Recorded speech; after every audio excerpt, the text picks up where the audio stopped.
Go for it. Okay.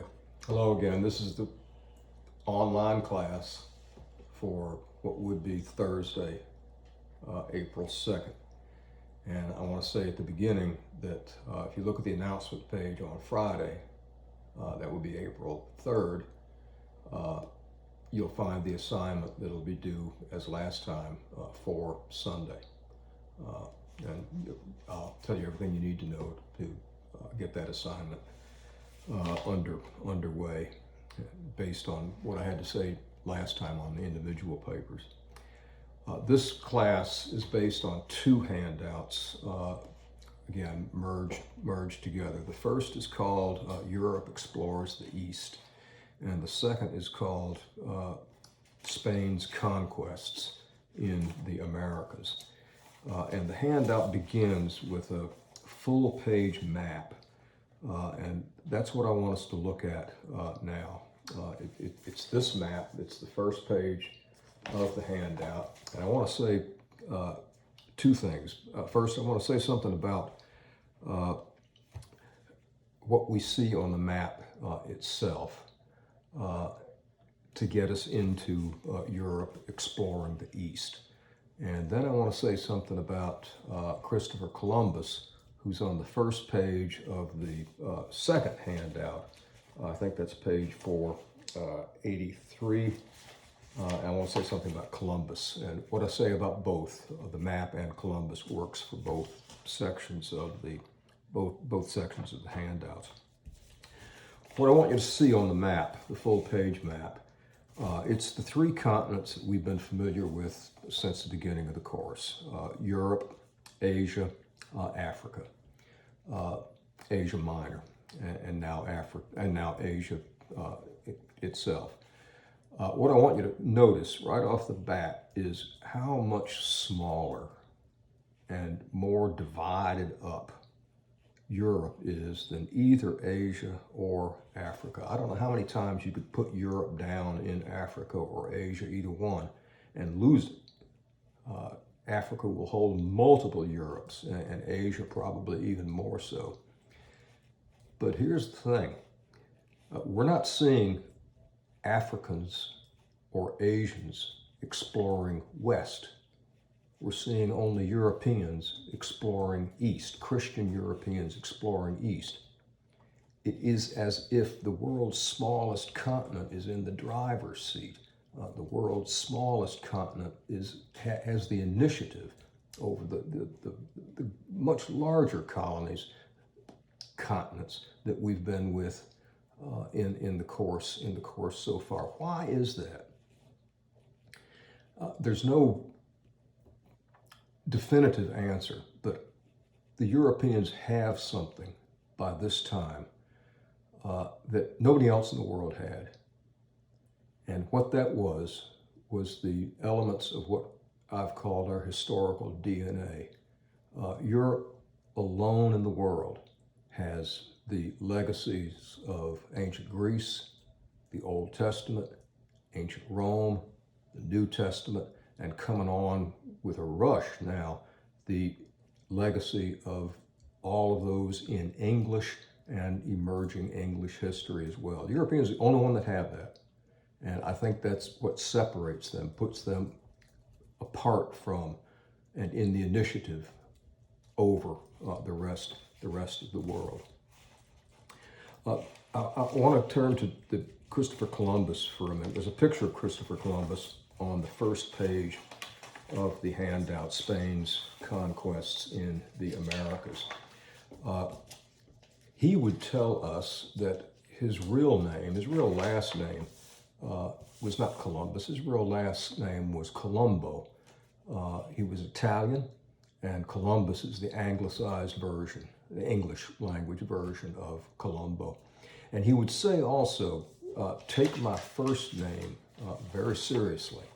The name Christopher is derived from Latin, I guess, the Christ bearer or the Christ carrier, as in one who is taking the message and the word of Christ into parts of the world unknown, into the non-Christian world. Christopherans, the Christ carrier, the Christ barrier.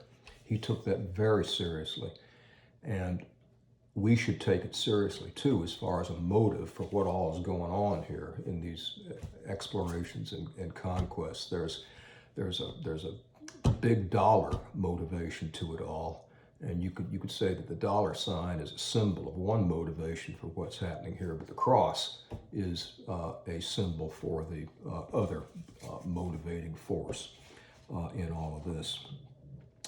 Let's look at the first title, Europe Explores the East. What is meant by, quote, the East? Well, there are two Easts in question here.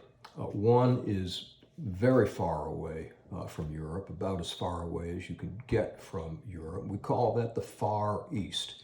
And by the Far East, we mean Asia, India, China, Japan, India, if I didn't mention it. That's the Far East. There's another East, and it's very near Europe, so near that you could call it the next door East, or you could call it the Near East, or as it's called today, the Middle East. And it's in the middle between Europe on the one hand and the Far East on the other hand. The Middle East is where our course began. Egypt, Mesopotamia, the Straits, Asia Minor, Iraq and Iran down to the Persian Gulf, all that part of the world where our course began. That's the Near East.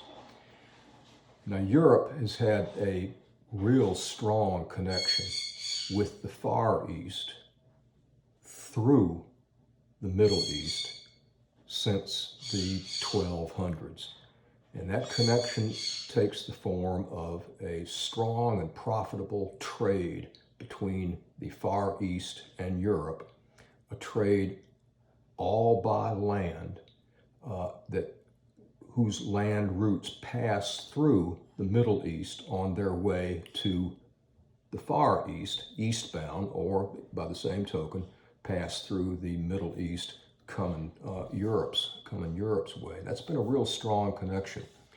Along that trade, those trade routes move silk, a very expensive luxury and much demand in Europe, spices, an even more expensive necessity in terrific demand in Europe in the age before refrigeration, and at the beginning, at first in the 1100s and the 1200s, gunpowder, which was invented in China. That trade is a good thing for the East, a good thing for the West, and it even benefits the Middle East through which these trade routes, and they're all land trade routes, pass, and the merchandise is carried westbound and eastbound by pack animals, horses, mules, camels, those kinds of very strong and durable animals working these trade routes. But in the 1300s, that connection through the Middle East with the Far East got to be very vulnerable, very unpredictable, even unreliable, and vulnerable. And what made it so was the rise of great Islamic empires in Egypt, in Asia Minor, in Iraq, Iran.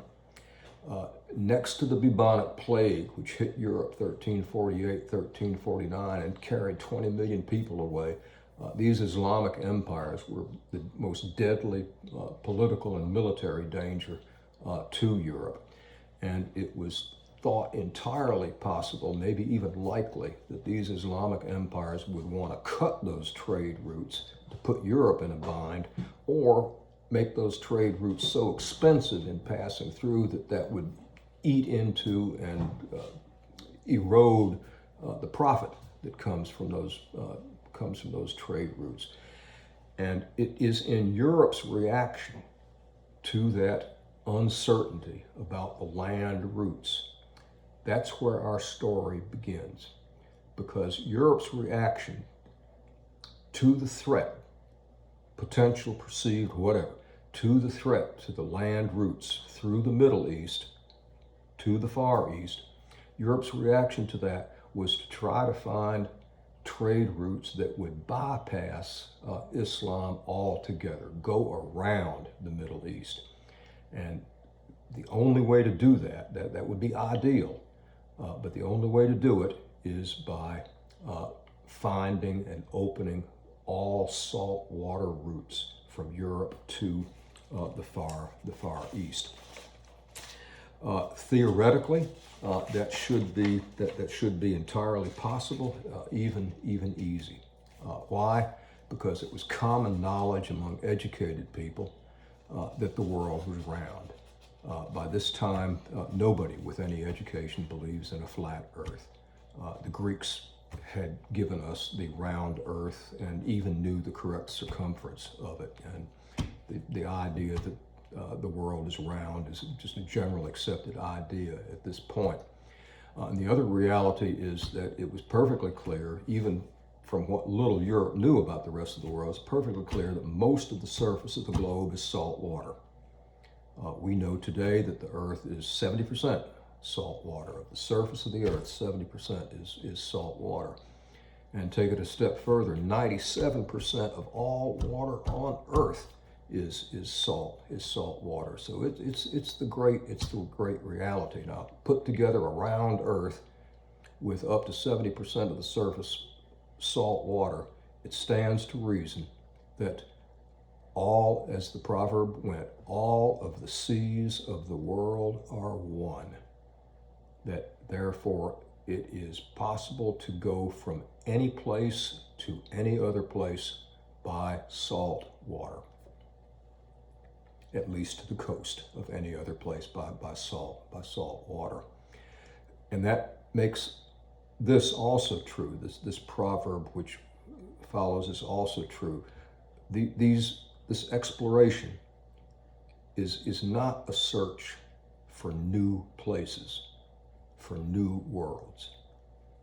It is instead a search for new ways of getting to old, familiar, money-making worlds in trade and commerce. So we're not looking for a new world. We're not looking for new continents. We're looking for new ways to get to the Far East. That's what all of these voyages are about. All those captains with their ships out at sea, for whomever it is they're sailing, are hoping to find, are looking for, are charged with finding new ways of getting to old places. There were two possibilities. No, I'm sorry. There were only two questions about it. Where and how can these routes be found? And we'll see that there are two answers to it. One coming from the country of Portugal, the second answer coming from the country of Spain. And the second question was, when these new routes are found and opened up, will they pay? Will they be economically more advantageous than the old routes, even considering the uncertainty of the old routes? And the answer to that question in the end, at the very end, is going to be no. The old routes were more what we would say cost effective than the new routes. But in the process, our whole knowledge of the world changed, our whole self-perception changed. So in the end, it was a bigger question than just the profitability of trade routes. Two countries began this search for new ways to old places. They are Spain and Portugal.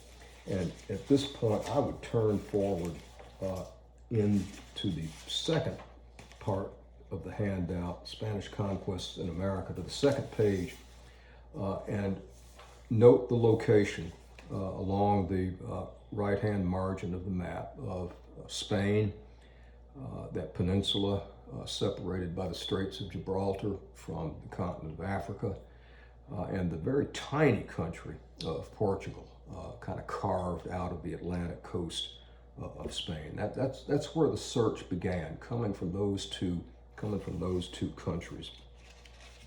And having noted that, let's go back to the first page of the handout, the big full page map.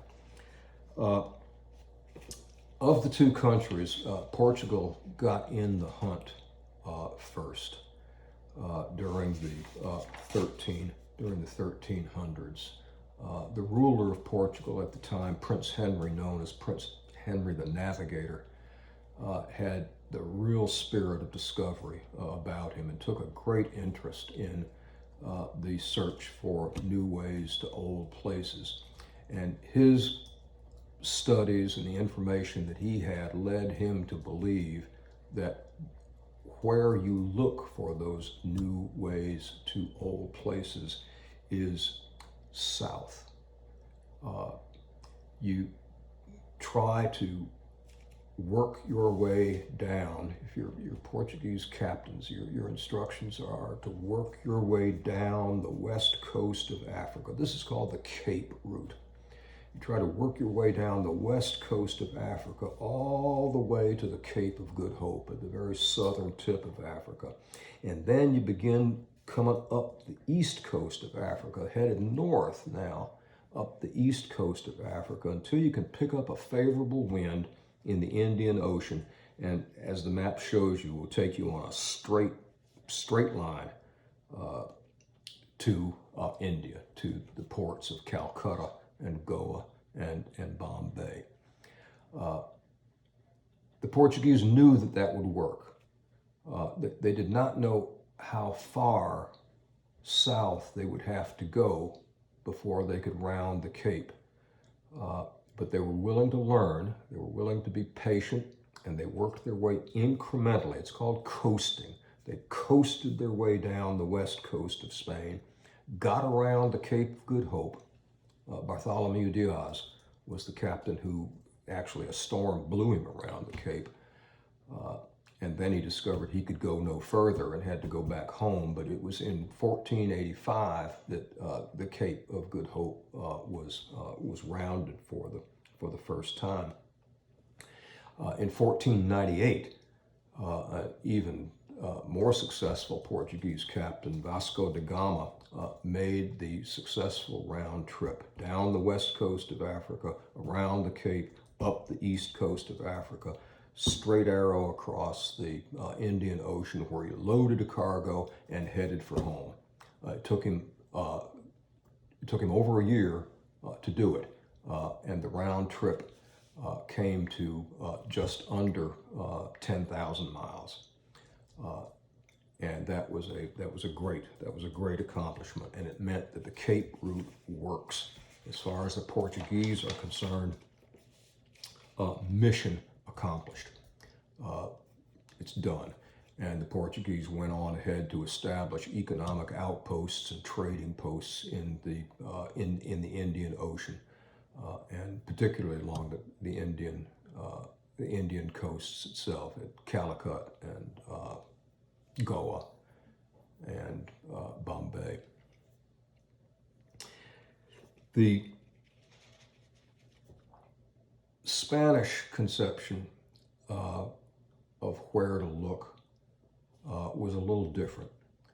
But at first, with Portugal being such a small country, weak in comparison to Spain, there was fear that Spain would, rather than look itself, would simply take over Portugal, absorb Portugal, and take over what all Portugal has accomplished here, or at least interfere with the Portuguese. This could lead to enmity. Enmity could lead to war. War between two Christian kingdoms would be a bad look, and it was to avoid that possibility, that terrible possibility, that in 1494 the Bishop of Rome, the Pope, decided to intervene. It was a good time for his intervention because by 1494, Columbus has already sailed west across the Atlantic to reach the Far East. He sailed in 1492, of course, and by 1494 it was clear that Spain has something really big going on in the West. And the Portuguese by 1494 have already rounded the Cape, and just 4 or 5 years from Da Gama completing that voyage. And so Spain is kind of already committed to new routes to old places by sailing west across the ocean, and the Portuguese have accomplished their mission of new ways to old places by sailing south and then across the Indian Ocean. So the Pope's timing was impeccable. It could not have been better. He found a way to ensure that Spain and Portugal would keep out of each other's hair in this, and that would be no conflict between who gets what, when, all that kind of thing. That would just become a thing, an impossible thing.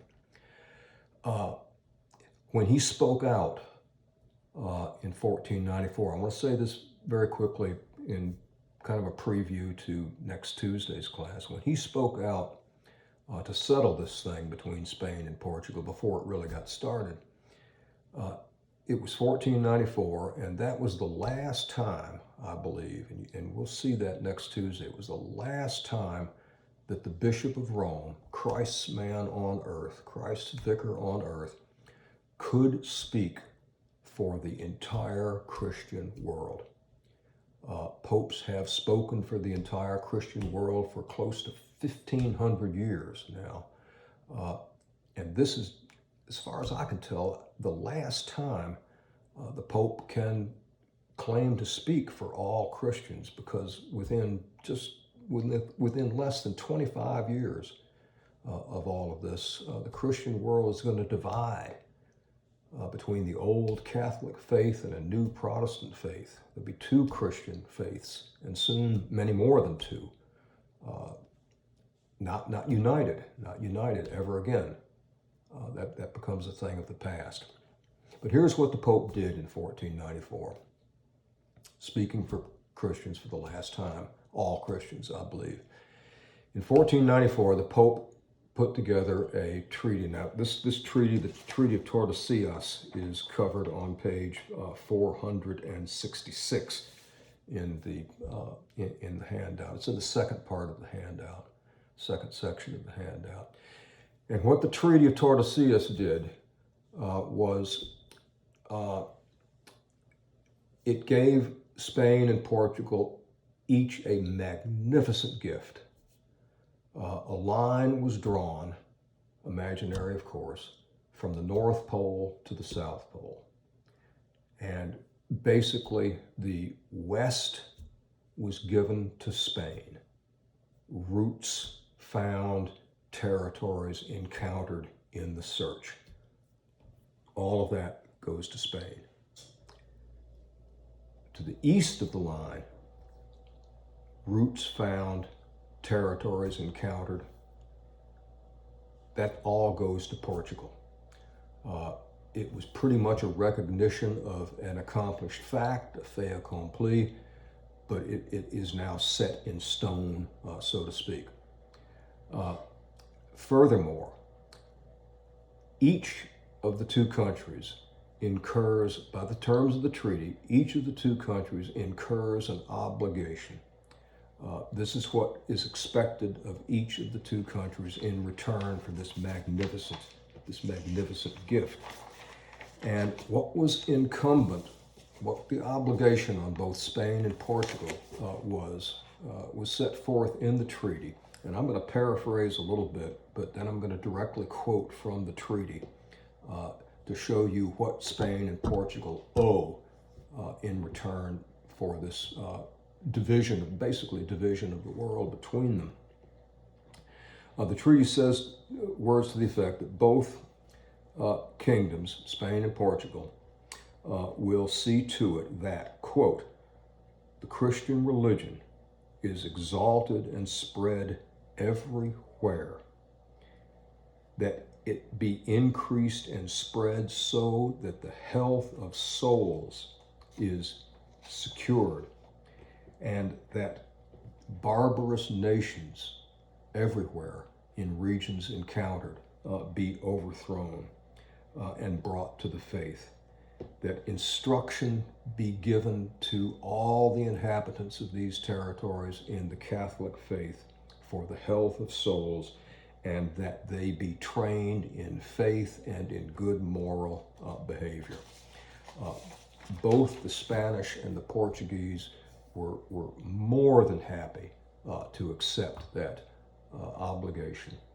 It makes the symbol of the cross as important as the symbol of the dollar symbol in this stage of history. They are equally important. Faith on the one hand and profit on the other. That's a strong partnership. That's hard to find any disadvantage with that, and it particularly suited Spain and Portugal, where the crusading idea had not yet died out, and it was even more particularly suited to the mindset of Christopher Columbus. Columbus was an Italian. Colombo, his last name. He was born in one of the Italian city-states that we talked about last time. They were all very wealthy, all with seafaring experience. He was born in Genoa. He fell in love with the sea as a young man. He knew the sea, he knew ships, and he had a fixed idea that the Far East could best be reached by sailing west from Europe. He tried as a young man in Italy to get one or any other of the Italian cities to bankroll a voyage to prove his point that the East was most directly and easily reached by sailing west. He should have realized, maybe he did, that the Italian cities could not have been less interested in what he was proposing, because they were making money hand over fist. This is the money that financed the Renaissance. These Italian cities were making money hand over fist out of the long distance by land route only trade. They were the distributors primarily in Europe of the silk and the spices and all the merchandise coming from the east bound for Europe, and they processed trade the other way as well. So that it would be economic suicide for them to see their routes replaced or diminished in any way. So they had no interest in what Columbus was saying, planning, proposing. And Columbus went on, trying to sell his idea. He went next to Portugal, and he found, again, maybe as he expected, he found that the Portuguese were pretty much committed to the new way being found by sailing south rather than west. And the Portuguese, as we have seen, have accomplished that objective. So he gets nowhere in Portugal either. But he had the good sense to stay in Portugal for quite a period of time. And it was while he was in Portugal that he learned what he needed to know that went beyond his fixed idea, but which gave him the knowledge and the certainty that he was right about this. He needed to know about the knowledge and the lore that the Portuguese captains had built up over the years. And to do that, he needed to learn Portuguese, and so he did. I think he had an idea at this point that he was going to try to sell his idea in Spain. To do that, he needed to learn Spanish, so he did. He knew doubtless that the Roman geographers, in particular, back in the days of the Roman Empire, knew a lot about the world, knew a lot about, when you think about the extent of the Roman Empire, how could the Romans not have known a lot about the world? But to get at their knowledge, he had to learn Latin, so he did. He knew he would need to increase his knowledge and ability in math, so he did that. He knew that he would need to know what was known of astronomy, because by sailing west to reach the Far East, he's going to be out of sight of land for the whole voyage. And he's got to have a way to navigate by the stars, just to keep from wandering around at sea. On the way across, he'll know where he is when he gets there, but then he's got to get home. So navigation obviously was an important skill for him, and he learned what he could learn about navigation, steering by the stars. He was familiar with the compass, he was familiar with the astrolabe. He was up on navigation. He learned about shipbuilding. He learned that the type of ship that was going to be most successful for him in what he planned was a type of ship called the caravel, which is an all-sailing ship, no rowing involved in any of this.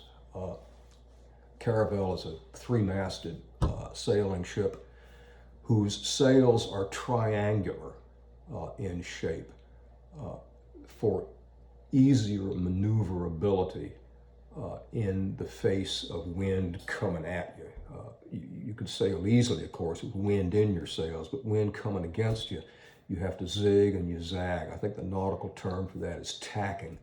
And to tack, you've got to be able to move the sails easily and quickly, and the triangular sails were just the thing for that. So that was important. That was an important part of the puzzle that he's putting together. I want to say something about those triangular sails. On those sails, he had in red the emblem of the Spanish Crusades against Islam, because this is a very important part of it as far as Columbus is concerned. He believed that by finding and safeguarding new routes to the Far East, he would be dealing an economic death blow to Islam. And he had particular vision about that. He believed that very soon after he did it, and he had no doubt in his mind that he was going to do it, he believed that very soon after he did it,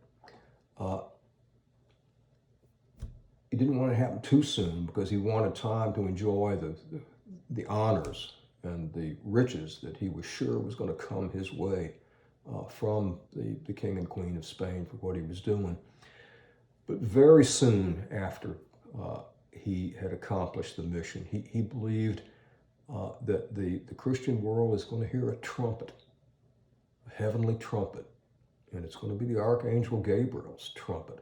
And that trumpet is signifying the second coming of Christ and the resurrection of the dead and the judgment day and the end of time as we know it. That will be God's reward to mankind for doing this great service of putting Islam out of business, taking the financial legs out from underneath the Muslim world. God will be so well pleased in that time as we know it will come to an end very soon after with the second coming of Christ. That was a very real vision in Columbus's mind. He was not only a great sailor, maybe the greatest sailor who ever lived, but he had a very medieval sense of religious faith.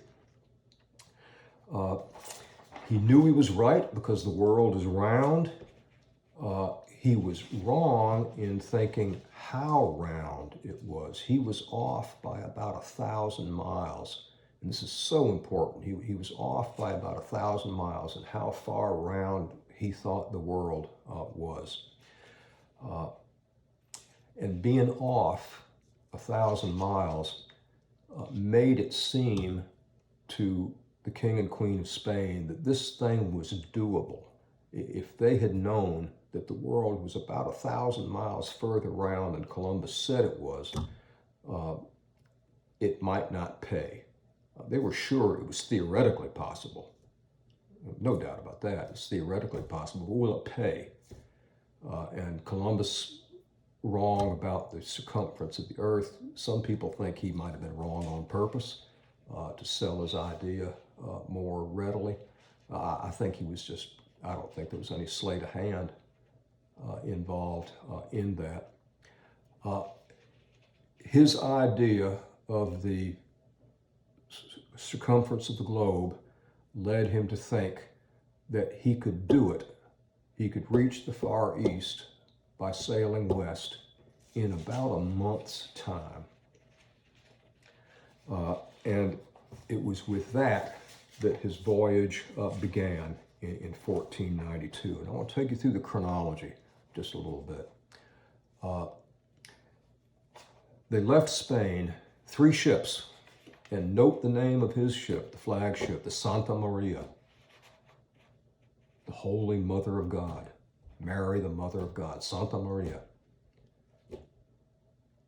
They left 3 ships, 3 caravels, left Spain on the 3rd of August, 1492, on a kind of a shakedown voyage. They went only as far as the Canary Islands, off the extreme northwestern coast of Africa, just to run the ships through the paces and make sure that everything was ship shape.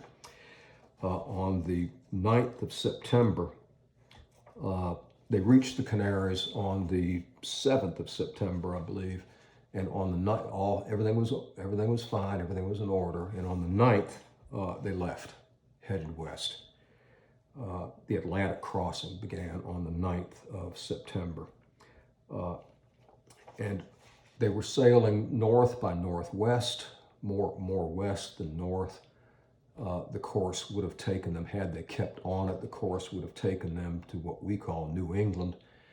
But beginning on August 1st, a morale problem began to set in.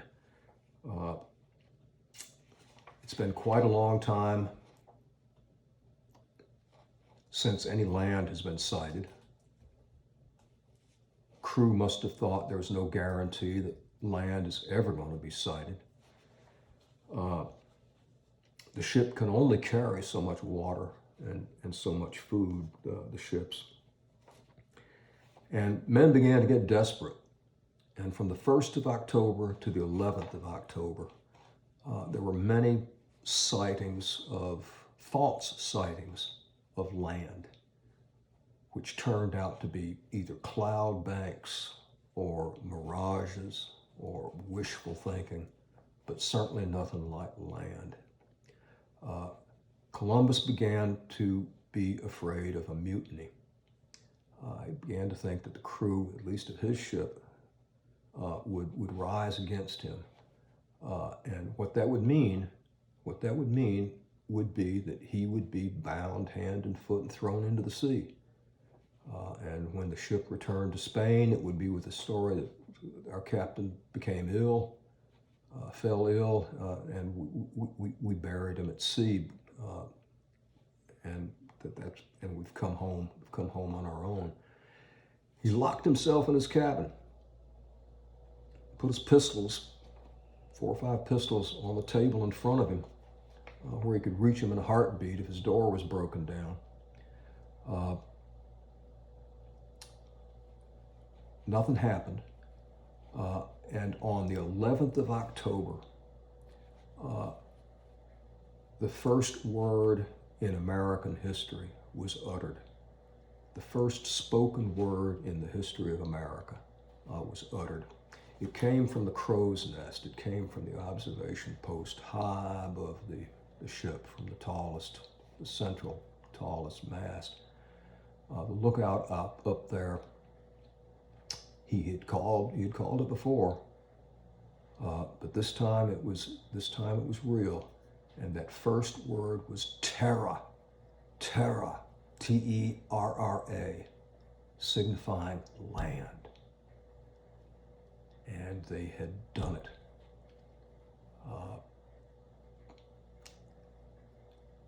Done it.